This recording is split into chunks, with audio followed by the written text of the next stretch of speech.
जय श्री कृष्णा मित्रों।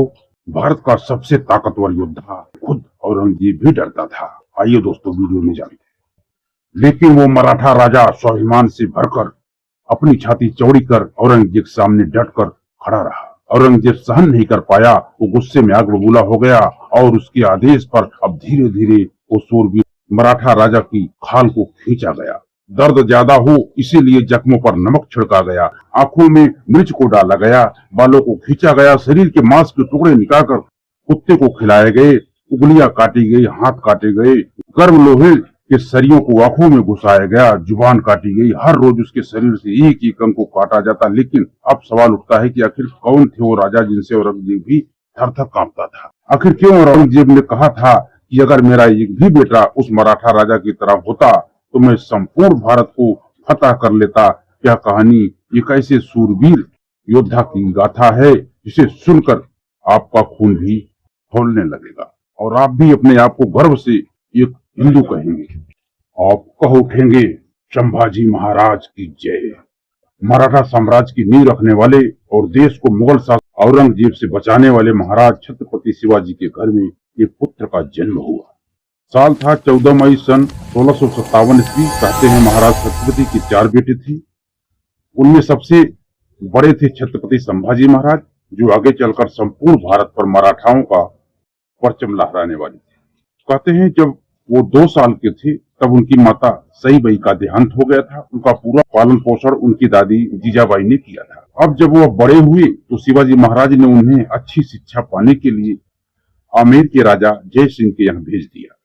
अब संभाजी महाराज ने यहाँ पर घुड़सवारी, तलवारबाजी की शिक्षा में पूरी महारत हासिल कर इन्होंने 13 साल की उम्र में मराठी, हिंदी, संस्कृत, कन्नड़, तमिल, उर्दू, फारसी, मलयालम यानी पाली, हरबाग, पुर्तगाली और अंग्रेजी जैसी 13 भाषाओं को सीख डाला था।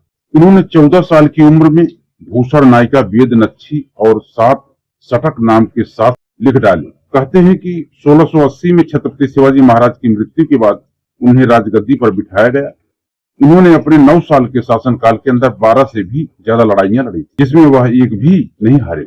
दोस्तों, और आपको जानकर ये हैरानी होगी कि उन्होंने अपनी जिंदगी का सबसे पहला युद्ध 16 साल की उम्र में औरंगजेब से लड़ा था। दरअसल छत्रपति शिवाजी महाराज की गुजर जाने के बाद औरंगजेब को लगा कि अब मराठा साम्राज्य की ताकत कम हो जाएगी, वह कमजोर हो जाएंगी। लेकिन उनका यह सपना ही रह गया, क्योंकि संभाजी महाराज ने अपना पहला हमला ही औरंगजेब के उसी शहर पर बोला जिस शहर में वह पूरी तरह से दक्कन में अपने शासन विस्तार की योजना बना रहा था। यह शहर था बुरहानपुर।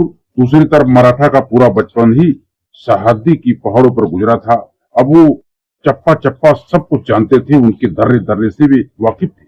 कहते हैं औरंगजेब संभाजी महाराज से इतना परेशान हो चुका था कि एक दिन उसने अपना सर का ताज उतारकर नीचे रखा और कसम खाई कि जब तक संभाजी महाराज को पकड़ नहीं लेता तब तक वह मानेगा नहीं और तब तक वो मुगल सल्तनत का ताज अपने सर पर भी नहीं रखे। संभाजी महाराज को पता था कि औरंगजेब के सामने कुछ मामलों में वो थोड़े से कमजोर हैं, जैसे कि पैसों के मामले में और सेना के मामले में। औरंगजेब के पास लाखों की सेना थी, मराठाओं के पास हजारों में। नमस्कार दोस्तों, हमारी मोटिवेशन आरके ब्लॉग चैनल में बहुत। परंतु दोस्तों एक चीज इनके पास औरंगजेब से ज्यादा थी और वो चतुराई। कहते हैं कि उन्होंने अपने काल में कई सारी विशेष तकनीकों का इस्तेमाल किया। दोस्तों आप लोगों से मेरी गुजारिश है, आप लोग वीडियो को अंत तक जरूर देखें। आप आधा अधूरा छोड़कर न जाए, बहुत ही मार्मिक बातें मैं बता रहा हूं। जैसे लंबी लचीले तलवारों का निर्माण, जिसकी सहायता से दूर खड़े मुगलों को आसानी से मारा जा सकता था।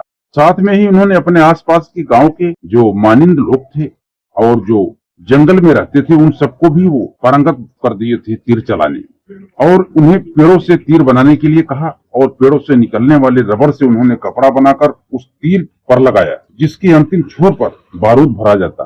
अब जब तीरों को चलाया जाता और दुश्मनों को मारा जाता तो वह तीर टाइम बम का काम करते थे, जो काफी देर बाद विस्फोट होते थे। संभाजी महाराज ने ऐसी एक नहीं बल्कि ऐसी कई सारी इन्वेंशन की थी जिसने मुगल सैनिकों की नाक में दम कर रखा था। कहते हैं संभाजी महाराज ने औरंगजेब को ईगो पूरी तरह से हट कर दिया था। वह अपने दिल्ली का तख्त छोड़ करके दक्कन में आकर बैठ गया। अब दक्कन में कब्जा करने के उद्देश्य से औरंगजेब ने राजगढ़ के किले पर हमला किया, लेकिन यहाँ भी उसकी सेना को दबे पांव लौटना पड़ा।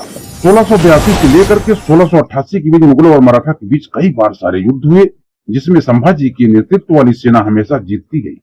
इसमें संभाजी महाराज ने औरंगाबाद और दक्कन में मुगलों को बुरी तरह से हराया।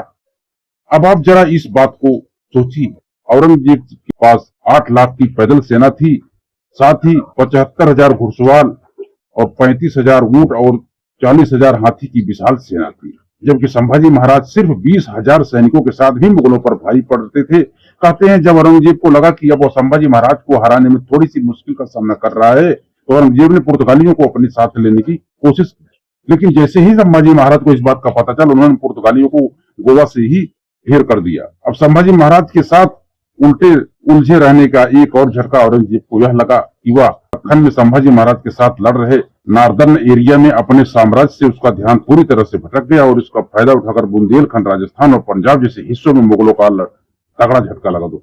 वहां के राजाओं ने मुगलों के खिलाफ पूरी तरह से विद्रोह कर दिया। उन्होंने आसानी से अपनी सत्ता को फिर से हासिल किया।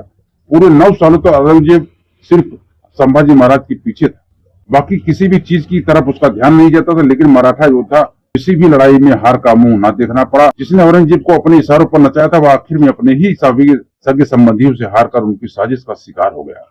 कहते हैं दोस्तों, अपनों से ही आदमी हार जाता है। महाराज की दूसरी पत्नी अपने बेटे राम को राजा बनाना चाहती थी। यहाँ तक छत्रपति शिवाजी महाराज की मृत्यु के बाद जब संभाजी महाराज राजा बने, तो उन्होंने सबसे पहले पुराने मंत्रिमंडल को पूरी तरह से निष्कासित कर दिया और बदल डाला और नए लोगों के साथ अपना नया मंत्रिमंडल बनाया। साथ ही उन्होंने कवि कलश नाम के अपने एक साथी को अपना मुख्य सलाहकार बनाया, जो मथुरा से थे और ठीक से मराठी बोलना भी नहीं जानते थे।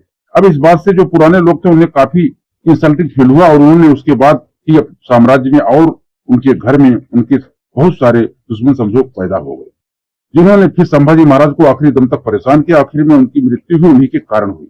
अगर अपने ही लोग दोस्तों धोखा देने पे आ जाएं, तो फिर आदमी क्या कर सकता है? वरना औरंगजेब उन्हें पकड़ नहीं पाता और शायद भारत देश की स्थिति आज कुछ और होती। क्या होता? भारत देश आज भी सोने की चिड़िया होता। अभी कुछ दिनों में संभाजी महाराज पर वैसे बॉलीवुड की तरफ से एक फिल्म आ गई है दोस्तों, जिसका नाम है छावा, जिसका मतलब होता है शेर का बच्चा, और यह संभाजी महाराज के त्याग और बलिदान की कहानी है। खैर, संभाजी महाराज के जीवन पर एक छोटी सी फिल्म भी काफी नहीं होगी, लेकिन यह वह इतिहास है जो बहुत कम लोग जानते हैं। लेकिन अब दोस्तों बारी आ चुकी है कि पूरी हिंदुस्तान की वह अपने जानबूझकर छिपाया गया यह इतिहास पूर्ण रूप से उन्हें जानना चाहिए और अच्छे से इसको जान पाए। मैं यह उम्मीद करता हूं कि यह फिल्म उनकी पूरे जीवन काल को अच्छे से दर्शाए। बाकी आपका इसके विषय में क्या मानना है, आप लोग कमेंट बॉक्स में जरूर बताएं। तो दोस्तों मिलते हैं अगले वीडियो में, तब तक आप खुश रहें, मस्त रहें, आनंद में रहें। जय श्री कृष्ण मित्रों।